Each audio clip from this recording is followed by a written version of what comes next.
This man slept for a total of 500 years. When he finally woke up, he saw that the world around him had completely changed. Buildings were awkwardly held together by ropes, and cars were plummeting from broken bridges.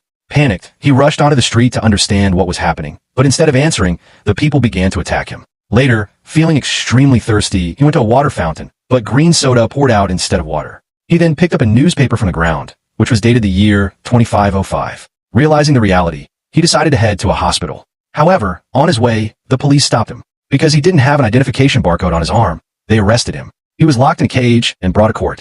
The judge there was completely foolish and declared him guilty without even listening to his side. The crowd cheered as if they were at a party, showing absolutely no interest in his words. Afterward, a guard placed a collar around his neck and led him inside a facility. Before being thrown into prison, everyone had to take an IQ test. The question was ridiculously simple. If one bucket holds 2 gallons of water and another holds 5, how many buckets are there in total? The simplicity of the test proved that after 500 years, humanity had become incredibly stupid. Unsurprisingly, he was the only one to give the correct answer. On his very first day in prison, he planned his escape. He cried in front of a guard, falsely claiming it was his release date. The gullible guard believed him, but as soon as the man stepped outside, he was recaptured.